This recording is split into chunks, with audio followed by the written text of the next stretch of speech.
¿Ya pueden ver la pantalla? Sí, se ve. Ya.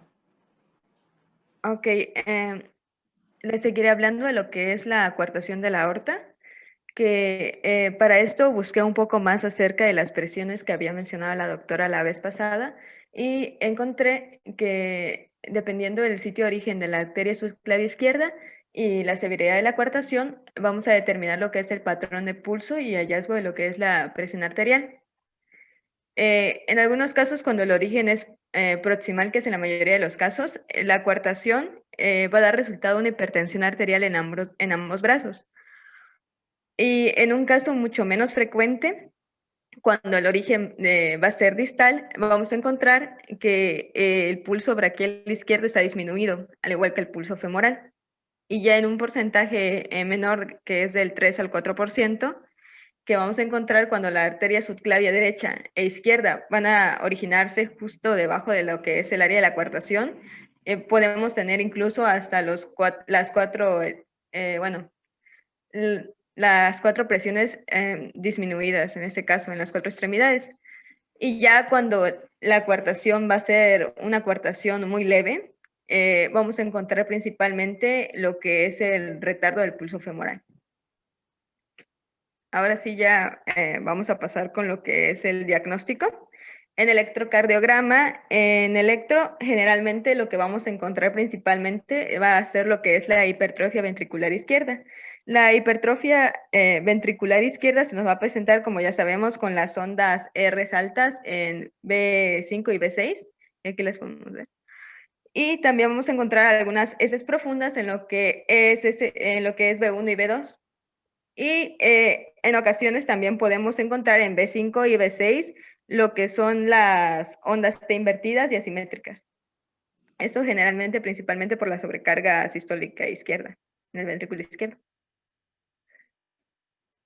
Ahora bien, bueno, estos son signos, lo que es para el diagnóstico de lo que es la radiografía de tórax, que vamos a encontrar en un 30-35% de los pacientes, lo que es el signo del 3. El signo del 3, vamos a ver que es la coartación se puede ver, principalmente en la escotadura. Podemos ver la escotadura, el área, ahí se las marqué, el área preestenótica, el área postestenótica. Y si vemos, hace como un 3, así más o menos se vería ahí está la coartación aórtica y marca la forma del 3, por eso se llama signo de 3.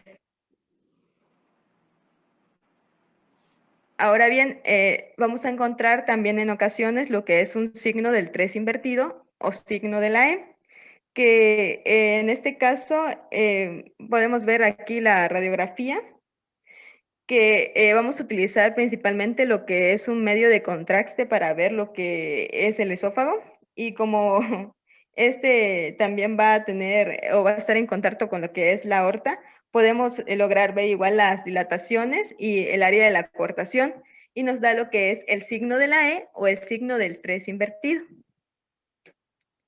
Y ahora, uno de los signos característicos también de eso que se va a encontrar hasta en el 80% de los pacientes va a ser el signo de Rosler, que el signo de Rosler podemos también verlo aquí en lo que es la radiografía de tórax, y vamos a encontrar lo que son las muescas en la parte inferior de las costillas. Estas van a estar principalmente de lo que viene siendo la tercera a la octava costilla, y estas muescas se van a dar por la remodelación secundaria de lo que es la circulación colateral. De hecho, la circulación colateral va a causar estas muescas que son de origen principalmente lítico. Y esta no se va a encontrar en lo que viene siendo las primeras dos costillas. Este signo se puede encontrar, como ya les había dicho, en la mayoría de pacientes. Ahora, si bien pasamos también por el diagnóstico de ecocardiografía, que es uno de los diagnósticos que ahorita se están utilizando bastante, decía mi bibliografía, que esta también generalmente se va a hacer para visualizar la coartación de la aorta desde lo que es un ángulo supraesternal principalmente. Y podemos ver el lugar de obstrucción, el tipo de coartación, el grado de estrechamiento. Y esto es importante también porque cuando vamos a aplicar lo que es un Doppler continuo, nos va a permitir ver lo que es la velocidad del flujo en la zona de la coartación. y nos permite también tomar lo que son los gradientes de la coartación aórtica. Y si el gradiente o la diferencia pico-pico, que sería la diferencia entre lo que es la presión ventricular máxima y la presión, bueno, y la presión aórtica máxima, nos da un resultado mayor a lo que son 20 miligramos de mercurio, podemos determinar el diagnóstico de lo que es la coartación. Y pues también nos sirve para ver lo que es la función del ventrículo izquierdo. Y en algunos casos podemos presentar lo que, bueno, es un signo característico que va a ser lo que es el flujo anterógrado diastólico. Lo que son ya las resonancias y la tomografía, sí, generalmente se utilizan como para complementar lo que es el electro, pero son, como ya sabemos, estudios un poco más costosos. Y en este caso, lo que es la resonancia magnética, también nos va a permitir ver lo que es la morfología de la aorta y también nos permite ver la localización de lo que viene siendo la coartación y pues precisar en este caso también las medidas de lo que es la estenosis para ver el grado, la severidad y podemos determinar con ello también el diámetro precoartación, el diámetro postcoartación y nos va a permitir también observar lo que es la circulación colateral. En la imagen vemos una imagen que está en la izquierda y una imagen que está en lo que es la derecha. La imagen de la izquierda, como podemos ver, es una proyección lo que es sagital. Y en esta sí vamos a encontrar la evidencia de la coartación. De hecho, está marcado con una flechita, no sé si la pueden ver. Y ahí vamos a ver que también podemos encontrar lo que es una dilatación severa en lo que es la aorta descendente. Y en la imagen de la derecha podemos visualizar lo que es la circulación colateral, no sé si lo ven, que se nota bastante claramente, que ya tenemos una circulación colateral marcada. Y en lo que se refiere a lo que es la tomografía computarizada, esta también nos va a ayudar para definir lo que es la anatomía de la aorta, el sitio de coartación y también para evaluar lo que son las cavidades. De hecho, esto nos ayuda mucho porque podemos ver también la aorta completa. Y bueno, también tenemos lo que es un diagnóstico por cateterismo, que ahora ha sido un poco más relegado a lo que viene siendo el ámbito de tratamiento más que de diagnóstico, pero en algunos casos se utiliza, de hecho la guía de práctica clínica todavía la utiliza. Y bueno, este va a ser un método invasivo en el cual vamos a entrar por lo que es la vena femoral y vamos a colocar un medio de contraste para poder ver. Y ahí vamos a visualizar lo que va haciendo la coartación y también nos va a servir para determinar lo que es el gradiente pico-pico que les había mencionado antes. Y ya sabemos que si es mayor a 20 miligramos de mercurio, podemos determinar que el diagnóstico de lo que es la coartación. También nos puede servir para visualizar lo que es la circulación colateral. Ahora bien, pasando un poco ya a lo que es tratamiento, esta es un diagrama que podemos encontrar en lo que es la guía de práctica clínica, que vamos a ver que encontramos lo que es un adulto con sospecha clínica. La sospecha clínica ya sabemos que si tiene epistaxis, cefalea, hipertensión arterial, si tiene, digamos, los pies fríos, claudicación, ya podemos determinar que sí es un paciente con sospecha clínica, entonces procedemos a hacer los estudios de diagnóstico que vimos previamente y si este paciente sí tiene los hallazgos compatibles, ya se puede hacer una angiotac o lo que es una resonancia magnética. E incluso podemos hacer lo que es el cateterismo y determinar si las presiones son menores de 20 miligramos de mercurio o mayores para lo que es la coartación. Ahora, bien, es importante también checar la anatomía, cuánto grado de estenosis tiene, si ya está muy estenótico o si no, y ya dependiendo de eso podemos hacer una corrección quirúrgica o podemos hacer la angioplastía con stent, que es muy común. Y en este caso también nos puede llevar a lo que es un tratamiento médico cuando no tenemos un grado menor a 20 miligramos de mercurio y una circulación colateral. Y no tenemos una circulación colateral abundante. En este caso, el tratamiento va a checar que cuando tenemos lo que es la hipertensión arterial, la coartación aórtica, la guía de práctica clínica te recomienda el uso de bloqueadores y el uso de IECAS. Y en caso de que tengamos una disfunción ventricular izquierda, te va a recomendar lo que son las anticoagulantes orales. Y en ocasiones, después de la cirugía, se presenta lo que es una hipertensión arterial que te dice que es preferible utilizar lo que es el metoprolol. Ahora, si bien la mayoría de esta patología se trata en un ámbito quirúrgico, vamos a tener que lo que es la resección de anastomosis término-terminal va a ser uno de los procedimientos más comunes o más usados y vamos a entrar a través de una toracotomía izquierda entre lo que vienen siendo los intercostales 3 y 4.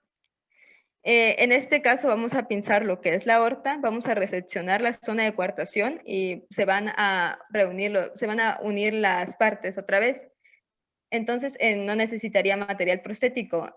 Lo que sí es posible es que haya una restenosis de esa área. Esta es la más común que utilizan en el ámbito quirúrgico. Ahora, vamos a tener también otra que es la aortoplastía con parche. La ortoplastía con parche vamos a ver que es una incisión longitudinal. Esta es en la zona de la coartación en la que se va a pinzar. Para luego posteriormente colocar lo que es el parche ampliado en la zona estenótica. Esta va a tener una incidencia de recuartaciones del 25% aproximadamente. Ahora, una de las principales consecuencias de esta van a ser los problemas neurológicos que se derivan del mismo pinzamiento del 50% de lo que es tronco braquioencefálico, la carótida izquierda y lo que es la subclavia. Igual este es un procedimiento que se hace por esternotomía media preferentemente para evitar esta complicación neurológica.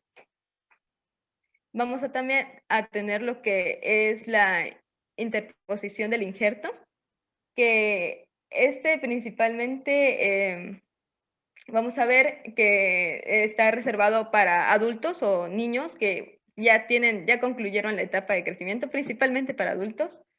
Y en esta se va a hacer una reserción de lo que es el tejido obstructivo y colocando en su lugar lo que es un homoinjerto o un tubo de Dacron en el lugar de lo que viene siendo la coartación. Aquí podemos ver en la imagen donde sustituyeron por el tubo de Dacron la coartación. Y bueno, uno de los tratamientos que son como que en este caso en el que tengamos una buena anatomía podemos utilizar lo que es angioplastía más stent, que esta igual vamos a colocar lo que es una guía metálica en forma retrógrada desde la arteria femoral, la otra vez dije bien, era arteria femoral, y vamos hasta lo que es la zona de obstrucción, vamos a inflar lo que es el globo para dilatar la coartación y vamos a colocar lo que es el stent. Para eso también es necesario un medio de contraste para verlo. Y antes de colocar lo que es el globo, vamos a hacer lo que es una medición de los diámetros aórticos para ser más precisos. Y bueno, este tiene el riesgo de lo que es un riesgo restenótico del 16 al 28%. Ahora bien, este tratamiento que es con el stent, hay una guía que es la guía europea, que salió en el 2020, todavía acaba de salir, que te dice que se puede utilizar o es más recomendable utilizarlo en un paciente hipertenso con un gradiente pico-pico mayor a 20 miligramos de mercurio. Como podemos ver, es la clase 1, así que es la que es, como decirlo, más seguro utilizarlo.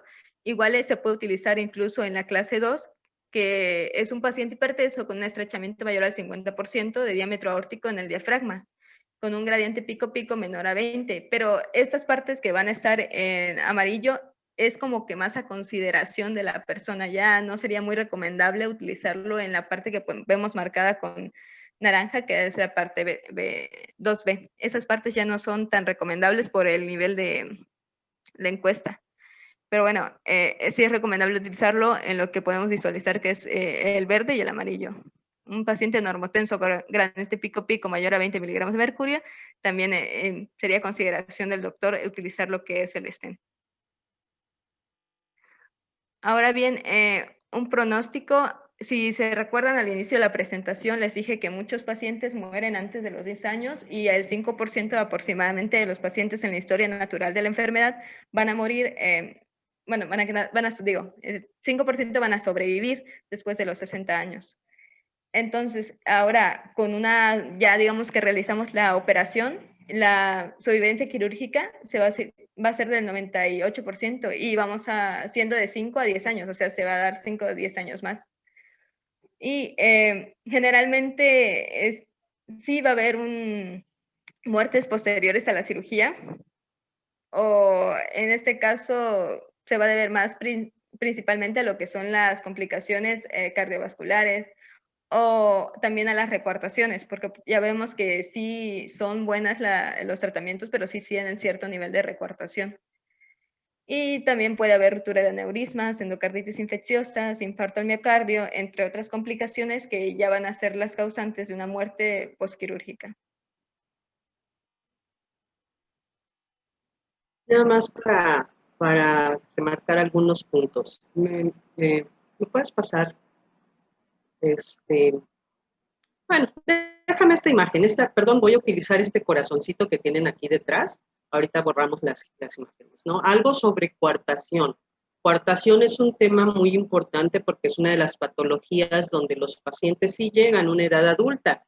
Depende mucho del grado de estenosis, porque cuando la coartación puede tener diferentes modalidades, ¿no? Puede ser que se estreche y genere una diferencia de presión, es decir, si yo mido la presión de este lado, a lo mejor es de 100, y si la mido acá es de 160, y esa es la diferencia de presión pico a pico que comentaba su compañera, que debe ser de más de 20 milímetros de mercurio, ¿no? Si esta diferencia de presión entre el lado proximal y el distal es de más de 20 milímetros, consideramos que esa estrechez de la aorta es importante y debe ser tratado. Obviamente que hay coartaciones aórticas que son muy estrechas, muy estrechas, y esas tendrán una repercusión hemodinámica mucho más severa. Y eso hará que quizás las extremidades inferiores tengan mucho menor presión y que las superiores que el paciente curse con hipertensión severa y una falla cardíaca importante, ¿sí?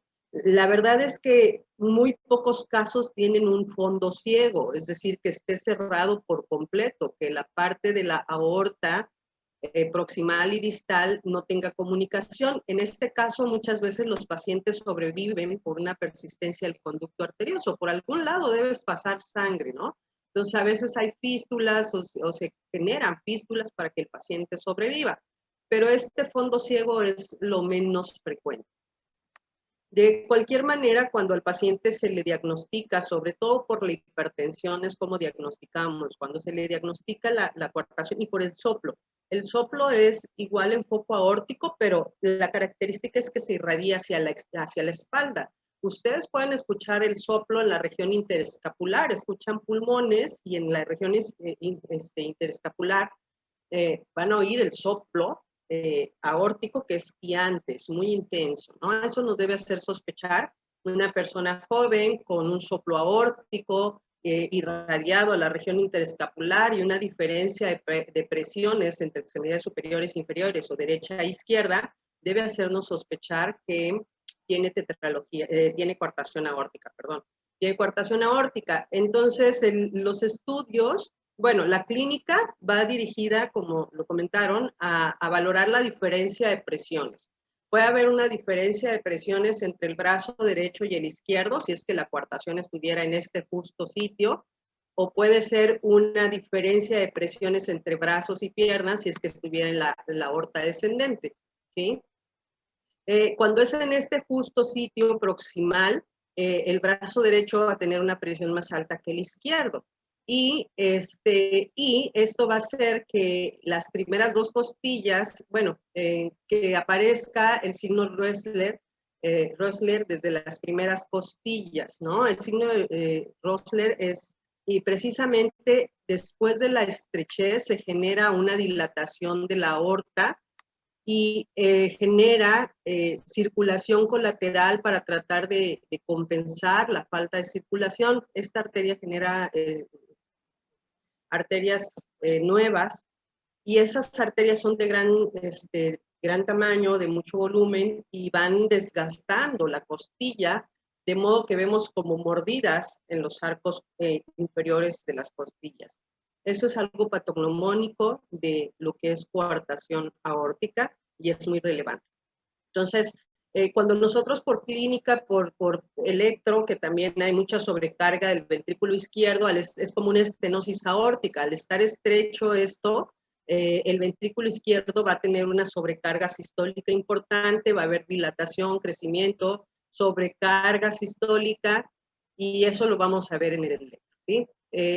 Por eco, el diagnóstico es un poco complicado, podemos ver el gradiente, pero no es la mejor forma para definir el tamaño de la coartación o el gradiente de la coartación. Entonces nos apoyamos en lo que es la tomografía para poder medir este ancho de la arteria para saber qué tanto diferencia hay y para poder definir también el cuello de la coartación y definir si este paciente es candidato a un parche, a un stent o a una cirugía de tubo valvado, no sabemos, ¿no?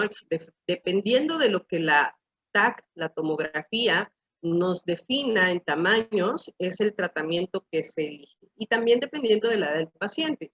Cuando el paciente ya es adulto, ya creció el tamaño que debe de crecer, pues es más fácil por colocar un stent, porque ya no va a haber un crecimiento. Si a un niño de 6 años se le pone un stent, pues esta arteria se va a ir dilatando y entonces ese anillo metálico que es fijo, al rato va a generar también una estrechez y no la vamos a poder mover, ¿sí? Entonces, dependiendo de la edad y de los gradientes, es como definimos de los tamaños de la aorta, es como definimos el tratamiento. Y bueno, el tratamiento ya lo comentó, puede ser desde el abrir un parche, desde cortar y poner un parche, o bien desde resecar, dependiendo de la porción, ¿no? Pero resecar y poner una prótesis, un tubo, o poner un stent en esta región, ¿sí? Depende de las condiciones de estos pacientes. Obviamente que una vez que hacemos el diagnóstico, el tratamiento debe ser pronto. Bueno, ¿alguna duda que tengan respecto a coartación? No. ¿No? Bueno, ¿cuánto me falta? Tetralogía de Fallot y qué más. Después de tetralogía son otros dos temas, ¿no? 2 temas. Bueno, mañana, por favor, debemos de terminar. Entonces, vamos a tetralogía, avanzamos. Buenos días, mi nombre es José Carlos Rodríguez Maza y pues yo les voy a comentar una visión en conjunto de lo que sería la tetralogía de Fallot. ¿Podrías pasar a la siguiente? Bueno, pues realmente como objetivos vamos a describir nosotros una serie de características clínicas que nos permitan conocer el concepto de la tetralogía de Fallot, como dentro de qué tipo de cardiopatías congénitas se clasifica. Y de manera secundaria, también me gustaría hablar acerca del manejo clínico y del comportamiento que se tiene que tener ante las crisis de hipoxia, que podrían ser una de las presentaciones magnas de la tetralogía de Fallot, como veremos más adelante, y que esta sí sería un manejo multidisciplinario que no se quedaría centrado en lo que sería la pediatría o la cardiología, y de ahí la importancia de conocerla cuando hablamos nosotros de la tetralogía de Fallot. ¿Podrías darle la siguiente, por favor? Bueno, cuando comenzamos con la definición de lo que sería la tetralogía de Fallot, nosotros tendríamos que saber principalmente que va a ser una cardiopatía congénita cianótica. Esta va a estar asociada a una disminución del flujo pulmonar y principalmente y de manera, digamos, histórica se define como pues este tipo de cardiopatía congénita que va a estar relacionada por a partir de 4 malformaciones congénitas, pero como clave se podría decir que están relacionadas entre sí. ¿Por qué? Porque fisiopatológicamente comparten cierto mecanismo que describiremos más adelante. Como podemos ver, están relacionados pues las letras con los números y principalmente vamos a tener nosotros una obstrucción del tracto de salida del ventrículo derecho. Este puede variar en cuanto a su en cuanto a su gravedad de obstrucción, y bien podría llevar a principalmente otra clasificación, digamos, secundaria de lo que sería la tetralogía de Fallot, que es conocida como una tetralogía de Fallot con desde atresia pulmonar hasta obstrucciones que serían más leves o moderadas. En segundo lugar, nosotros tenemos una comunicación intraventricular, el cual va a producir un shunt, que en un principio bien podría ser de derecha a izquierda, pero que cuando nosotros ya comenzamos en la etapa de lactante, esta ya cambiaría a izquierda, no, perdón, en un principio podría ser de izquierda a derecha, pero una vez comenzando la etapa de lactante ya podría ser de derecha a izquierda. Posteriormente vamos a ver nosotros una descripción que sería un cabalgamiento de la salida de la aorta principalmente sobre el tabique interventricular, como se puede ver, está marcado en el diagrama con la letra C, y pues bien parecería que la salida del aorta estaría montada o encima de lo que sería el tabique interventricular. Y últimamente vamos a tener lo que sería una hipertrofia de ventrículo izquierdo, secundario principalmente el compromiso hemodinámico de lo que es a nivel de la arteria pulmonar. En ocasiones, por definición, nosotros podemos encontrar el concepto de lo que sería una pentalogía de Fallot. Esta no termina de ser aceptada en un 100% por la comunidad, debido a que, como les mencioné anteriormente, estas 4 anormalidades están relacionadas entre sí, y esta última, que integra la pentalogía de Fallot, que involucra una comunicación interauricular, generalmente no está asociada. Sin embargo, es obligatorio hablar de la pentalogía de Fallot cuando nosotros tratamos de definir la tetralogía. ¿Por qué? Porque esta ha ganado bastante impacto en lo que sería, digamos, la cultura médica, y pues al menos por definición yo lo encontré en las bibliografías desde el Tratado de Cardiología hasta algunos artículos. Y más que nada por eso es que hay que conocer que cuando nosotros hablamos de una pentalogía de Fallot, nosotros incluiríamos a la ecuación de las anormalidades una comunicación interauricular. ¿Podrías pasar a la siguiente, Ale? Ok. A lo largo de la presentación voy a estar hablando de ciertos aspectos estadísticos, desde las manifestaciones clínicas hasta variabilidades o pronósticos. Sin embargo, si nosotros estamos comenzando ya viendo en un perfil epidemiológico, nosotros tenemos que saber que sí está muy bien definido que la tetralogía de Fallot estaría presente de 1 a 3 o de 1 a 5 por cada 10,000 nacimientos. Quizás no sea un problema de salud tan importante como serían otras enfermedades de lactantes. Sin embargo, no es objetivo de la presentación, pero realmente cuando uno investiga un poco acerca de la tetralogía de Fallot, jugaba una alta mortalidad, incluso llegó a ser parte de la cultura popular en lo que es la década de los 50, en el siglo XX, en cuanto a la alta mortalidad que tenían en los pacientes con tetralogía de Fallot. Del 7 al 10% representa el 7 al 10% de todas las malformaciones cardíacas, y se dice que es la principal malformación cardíaca congénita que va a necesitar una atención inmediata. No hay un predominio de sexo principal en cuanto a la tetralogía de Fallot. Puede presentarse en cuanto a niños y niñas. No existe, digamos, no es más común en niños y niñas. Quizás un poco, pero muy poco más en niños, de acuerdo a las estadísticas. Sin embargo, no es suficientemente específico para considerarlo. Hay una recurrencia del 3% en gemelos, y finalmente es la cardiopatía cianógena más frecuente después del primer año de vida. Mucho ojo lo que sería después del primer año de vida. ¿Por qué? Porque antes de nosotros vamos a integrar otras patologías en cuanto a nuestro posible diagnóstico diferencial de una tetralogía de Fallot. Por supuesto que la cianosis se podría presentar antes del primer año de vida. Sin embargo, como les voy a explicar, eso va a depender de cierto aspecto de anormalidad morfológica. ¿Podría dar la siguiente, por favor? En cuanto a la etiología, si nosotros tratamos de especificar una causa específica que llegue a producir una tetralogía de Fallot, nosotros no podemos asociarla a una sola, y no se ha encontrado una causa específica. Sin embargo, sí existen ciertos factores asociados en cuanto a las cardiopatías congénitas cianogénicas. Esta información fue sacada de la Revista Médica de Australia en el año de 2012, se hizo una pequeña revisión acerca de las cardiopatías congénitas en las que principalmente hubo mucho interés en la tetralogía de Fallot. Y una serie de factores que se tomaron en cuenta sería que hasta casi un 20% de los casos estaba relacionado con una microdeleción del cromosoma 22q11, el cual sería asociado a lo que sería el síndrome de DiGeorge. Por supuesto, también el consumo de agentes anticomiciales, estos antiepilépticos que consumía la madre, estarían bien relacionados con las malformaciones congénitas cardíacas, fuertemente estrechado con la tetralogía de Fallot. Y por supuesto, quizás no sea específico de la tetralogía de Fallot, sin embargo, también sí se encontró cierta asociación de esta presencia de la patología con las madres que tenían fenilcetonuria, o como podemos ver nosotros a la derecha, incluso factores muy bien relacionados con lo que sería el estado de salud de la madre durante el embarazo, como bien podría ser una diabetes descontrolada, el consumo de ácido retinoico, asociado por supuesto a lo que sería la vitamina A. También nosotros podremos encontrar la rubiola materna. Como podemos ver, existe este es un aspecto multifactorial que nos encuentra a nosotros asociaciones con la tetralogía de Fallot. Sin embargo, no, como podemos ver, no son específicas todas y bien podría estar relacionado a otras enfermedades, cardiopatías congénitas, tanto cianógenas como no cianógenas. ¿Podrías dar a la siguiente, por favor, Ale?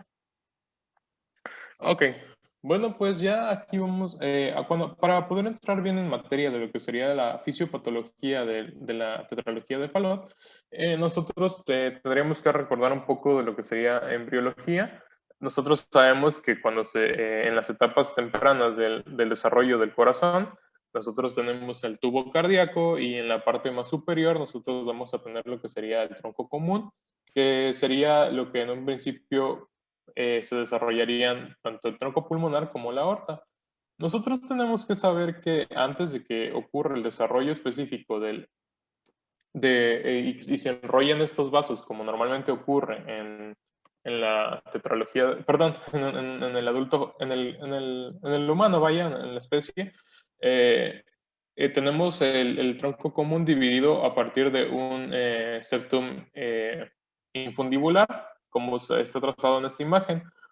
Durante el desarrollo del corazón, normalmente este septum interventricular tendría perdón, este septum infundibular tendría que asociarse con el tabique interventricular, como se puede observar al menos en este pequeño espacio. Sin embargo, en la tetralogía de Fallot, lo que específicamente ocurre es que este septum infundibular se va a desplazar más hacia la derecha, más anterior y más superior. Se dice que toma un camino un camino cefálico y hacia la derecha. Esto va principalmente a producir las cuatro asociaciones. Más adelante, cuando se empezaron a hacer los estudios, las disecciones acerca de la tetralogía de Fallot, encontraron que a partir de este desplazamiento del septum infundibular, nosotros íbamos a empezar a encontrar nuestras características muy bien determinadas. Como podemos encontrar en el triangulito, pues podemos ver este cabalgamiento de la aorta producido a partir del desplazamiento inadecuado del septum infundibular. Podemos encontrar que este pequeño espacio que se forma está bien relacionado con nuestra comunicación interventricular. Nosotros podemos encontrar que, por supuesto, que a partir de este desplazamiento se va a encontrar una disminución del tracto de salida de la circulación pulmonar. Y finalmente, estos efectos secundarios a causa del compromiso de la circulación pulmonar, así como la comunicación interventricular, no va a llevar a un adecuado desarrollo de la cavidad derecha, produciéndose así también una hipertrofia del ventrículo derecho. ¿Dónde quedó aquí lo que sería la comunicación interauricular? Es ahí en donde comienza el debate. Como vemos, realmente no está asociada a la tetralogía, a la malformación congénita producida a partir del desplazamiento del septum infundibular.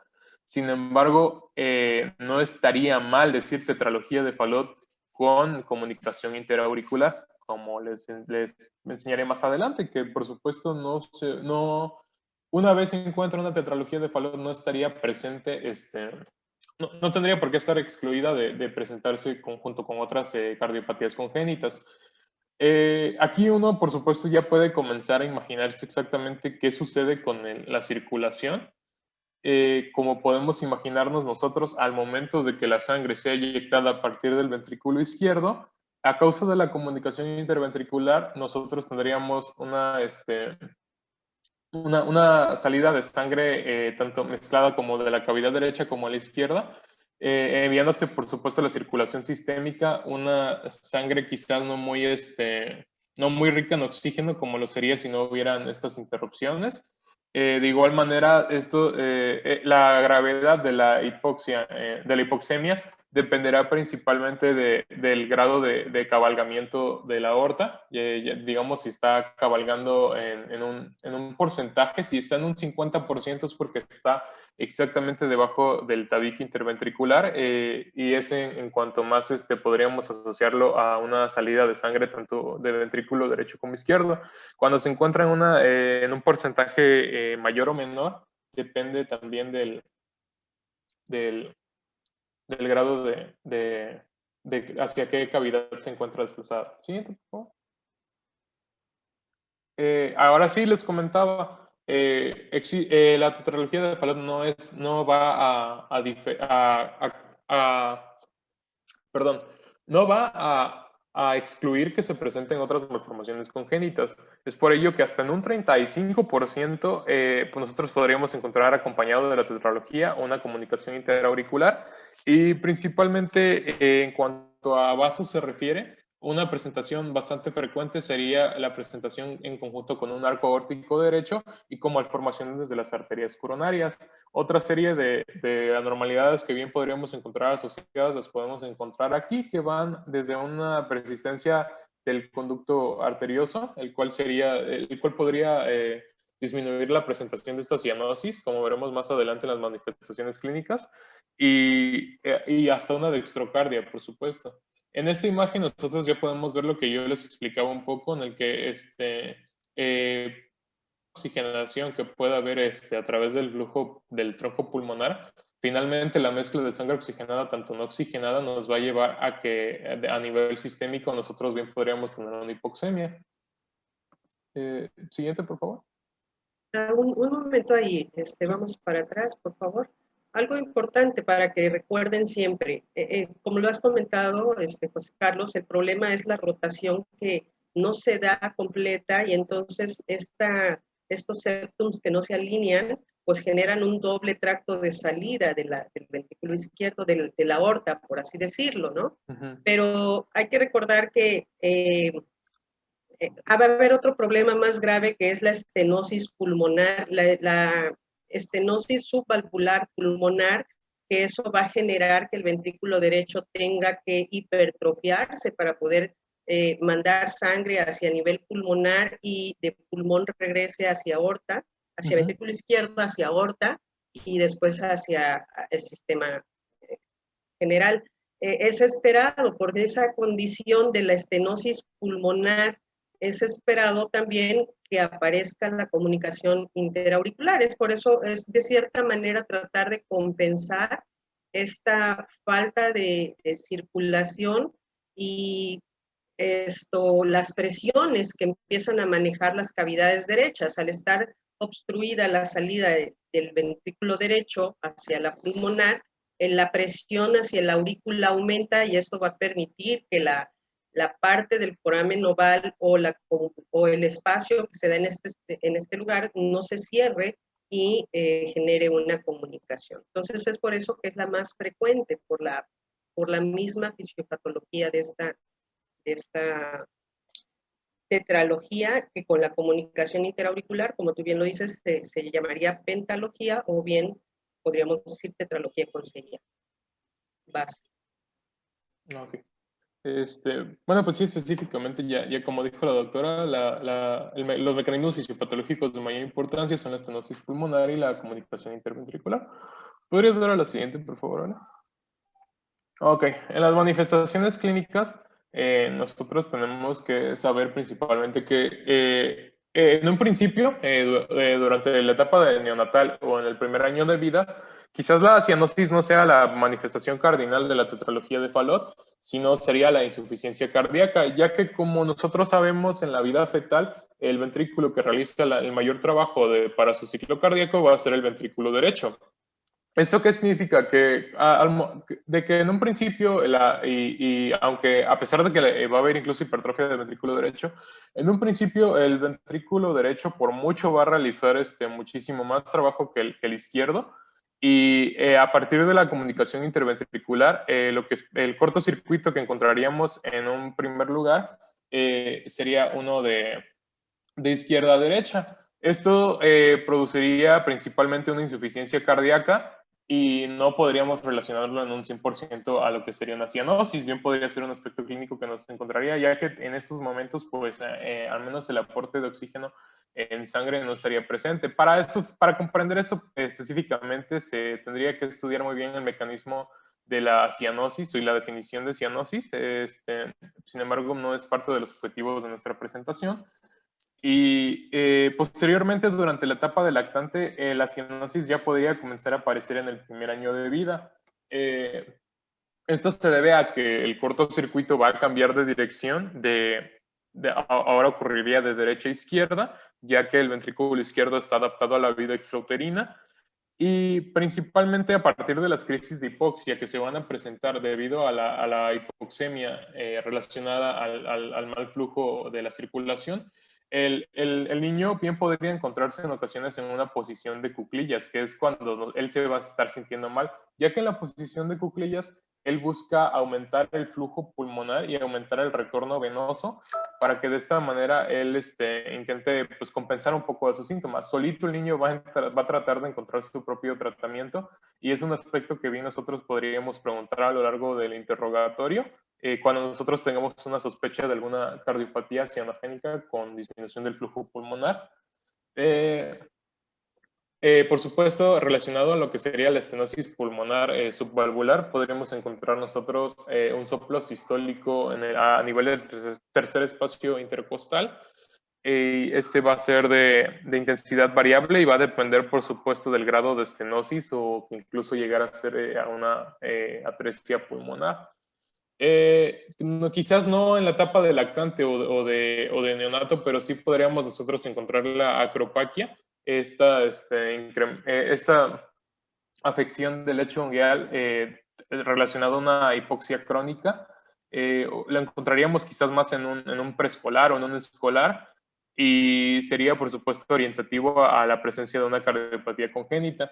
La poligloburia, de igual manera, no podríamos nosotros relacionarlo más a un estado hipoxémico de cronicidad en el preescolar o en el lactante tardío, relacionado, por supuesto, a un mecanismo de compensación que trate de aumentar la concentración de hemoglobina en sangre relacionada a esta hipoxia prolongada. Y finalmente, las crisis hipercianóticas paroxísticas o las crisis de hipoxia que yo les comentaba sería una de las manifestaciones clínicas de mayor importancia y que requieren una atención inmediata por parte del personal médico o de salud en particular, ya que estas serían las principales afecciones y en donde mayores casos de mortalidad podrían encontrarse en el paciente pediátrico. Siguiente, por favor. Ok, bueno, entrando ya en materia de lo que sería el manejo de una crisis de hipoxia, nosotros, como sabemos, nuestra tetralogía de Fallot es una cardiopatía cianogénica con disminución del flujo pulmonar, llevada por supuesto, las crisis de hipoxia normalmente estarían vinculadas con lo que serían comportamientos que aumenten las necesidades de oxígeno en el organismo, debido a la poca demanda que puede haber, perdón, debido a la poca oferta de oxígeno que nosotros podemos tener y la alta demanda relacionada a lo que sería la actividad física, la fiebre, el llanto. Esto va a incrementar lo que sería la demanda de oxígeno, produciéndose así la cianosis. Es cuando el niño se pone más morado, más azul, y por supuesto estados como la taquicardia, la taquipnea incrementan aún más esta necesidad de oxígeno, digamos, se volvería un pequeño círculo vicioso que produciría finalmente lo que sería el síncope o crisis convulsivas o hipotensión, afecciones, por supuesto, del estado general del paciente, que podrían llevar a situaciones fatales, podrían llevar al paciente a la muerte, y es por eso que el actuar del personal de salud tiene que ser bastante rápido en cuanto a la presencia de estas crisis de hipoxia.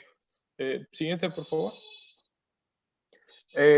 Nosotros tenemos que asociar las crisis de hipoxia, por supuesto, como les comentaba, a toda actividad o a todo estado que incremente la demanda de oxígeno. Y en cuanto a consideraciones clínicas, nosotros tendríamos que tener el cateterismo. Si por alguna razón tienes tú que hacerle un cateterismo a un niño con sospecha de una tetralogía de Fallot, hay que estar con cuidado para evitar, por supuesto, una crisis de hipoxia. Siguiente, por favor. Aquí tenemos una diapositiva de lo que sería el tratamiento y pues, como podemos ver, digamos, sigue cierta disciplina en cuanto a todas las maniobras y comportamientos que nosotros vamos a tener que utilizar. Tendría que tener ojo en lo que sería el uso de betabloqueantes. No hay evidencia de que su función sea en un contexto agudo, en la presencia inmediata de una crisis de hipoxia. Y se utiliza más, algunos autores lo refieren como cuidado paliativo. Sin embargo, lo que es cierto es que es parte del tratamiento farmacológico de la tetralogía de Fallot, ya que con con el betabloqueante se busca principalmente tratar de aumentar el oxígeno que se encuentra dentro de la circulación a partir del mecanismo de acción del betabloqueante y, por supuesto, también tratar de disminuir el comportamiento simpático del corazón para que de esta manera la demanda de oxígeno no incremente o más bien, digamos, la circulación de oxígeno ocurra de manera más fluida. Ahora sí, si nosotros analizamos la serie de comportamientos que hay que seguir, en primer lugar es la posición genopectoral, que busca incrementar el retorno venoso para de esta manera incrementar el flujo pulmonar. Es similar a lo que el niño intenta hacer cuando se encuentra en posición de cuclillas. Por supuesto, también proporcionar oxígeno al niño. Realmente, por la misma malformación, quizás no sea diga uno, no, pues no, realmente no depende de la cantidad de oxígeno que puede inhalar el niño, sino de su problema circulatorio. Sin embargo, el oxígeno, pues sí está asociado a una disminución de la mortalidad, tranquiliza al clínico tratante, tranquiliza a los padres y al niño, y es mejor tener el oxígeno que no tenerlo. La morfina, pues principalmente el dolor torácico que se produce a causa de la hipoxia, pues es bastante inquietante. Y aquí lo que se busca principalmente es la relajación del paciente. El bicarbonato se utilizaría para tratar de contrarrestar la acidosis que se podría presentar relacionada a un incremento del dióxido de carbono y disminución del oxígeno en el niño. Por supuesto, también el tratar de incrementar el volumen sería con fines de que nuevamente se trate de estimular la cantidad de fluidos que lleguen a nivel de la circulación pulmonar para que de esta manera intente ocurrir más el intercambio.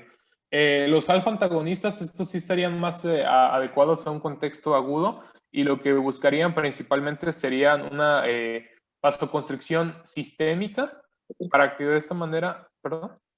José Carlos, ¿Sí? ¿tienes algo sobre el tratamiento quirúrgico? Sí, también. Aquí lo orienté Ya más a estamos sobre tiempo. hipoxia. Avanza, porque esto ustedes no lo van a manejar, por favor. Ok, siguiente, por favor. En cuanto al diagnóstico, nosotros principalmente quizás lo que nosotros encontraríamos en el primer contacto sería la hipertrofia del ventrículo derecho, que se encontraría con una lateralización del corazón y aquí lo que yo escribí como pulmonar excavada me refería a un excavamiento de lo que sería el nivel en donde se encontraría el tronco pulmonar. Y esta imagen pues relacionaría el signo de bota, porque debido a la lateralización del corazón y este estrechamiento que ocurre a nivel del tronco pulmonar, pues se asemeja a esta silueta. Siguiente, por favor. En el electrocardiograma nosotros tenemos que encontrar principalmente dos aspectos de importancia, y es que bien, no podríamos orientarnos a en la etapa del neonato debido a que, como les comentaba, en los primeros días de vida, por lo general el eje del QRS estaría a la derecha de por sí, porque en la etapa, en la vida fetal, el ventrículo derecho tiene más funcionalidad sobre el ventrículo izquierdo. Sin embargo, ya posteriormente en la etapa lactante esto debería de regularizarse, sin embargo no lo hace. Otro aspecto importante sería que el eje de transición es bastante brusco, como se puede observar en B1 y B2. Normalmente pues el eje de transición se encontraría a nivel de lo que sería B3 o B4. Sin embargo, para empezar se encontraría el desplazamiento sería brusco dentro de una derivación que sería estaría relacionado con lo que sería una hipertrofia del ventrículo derecho. Me gustaría explicarme un poco más acerca de esto, sin embargo, pues, por el tiempo, pues mejor les comento que lo que tendría uno que considerar sería el cambio brusco de la transición de ventrículo izquierdo a derecho, el eje de QRS desplazado hacia la derecha, incluso después de la etapa neonatal. Y por supuesto también nosotros encontraríamos R mayúscula, S minúscula en B1 con test negativas asociado por supuesto a alteraciones de la repolarización. Y en B6 encontraríamos nosotros nuevamente RS o RS mayúscula. Siguiente, por favor. Aquí tenemos otro electrocardiograma. Siguiente, por favor. Otra serie de aspectos diagnósticos serían lo que sería la ultrasonografía y la ventriculografía, en la cual pues nosotros podemos encontrar en este caso lo que sería la estenosis pulmonar, y en el caso de la ultrasonografía pues está muy bien explicado lo que sería la desviación del septum infundibular, que produce todas las malformaciones que nosotros conocemos dentro de la tetralogía de Fallot. Aquí incluso podemos encontrar el cabalgamiento de la aorta, la comunicación interventricular, etc. El septum es este. Esta es la aorta, este es el ventrículo derecho, Sí, sí. ¿sale? Este es el ventrículo izquierdo. Entonces, aquí estamos viendo cómo la aorta cabalga sobre el septum interventricular. Esta es la raíz de la aorta, la válvula mitral, y entonces a la aorta tiene salida tanto del ventrículo derecho como del ventrículo izquierdo. Y vean ustedes, este es el grosor del ventrículo derecho, que está sumamente engrosado, ¿sí? Entonces, esta es una hipertrofia del ventrículo derecho, una CIB muy amplia y un cabalgamiento, o sea, la aorta está sobre el septum y tiene doble tracto de salida. Entonces, lo único que no vemos aquí es la pulmonar por la proyección de la imagen del ecocardiograma. Esto es un eco, que es finalmente quien nos marca la diferencia. Bueno, lo vamos a dejar aquí, José Carlos. Te pido, por favor, que para mañana me aportes lo más tu tema, porque solo vas a tener 5 minutos, ¿sale? Sí, Si creo no, que no vamos a terminar. Mañana tenemos que terminar, jóvenes, entonces, por favor, abrévienme sus temas a 15 minutos, porque si no, no vamos a... Ya no voy a darles más tiempo, ya no va a haber para pasado mañana, ¿sale? Mañana los que pasen, y si no terminan, pues ni modo. Por favor, ¿sale? Nos vemos mañana.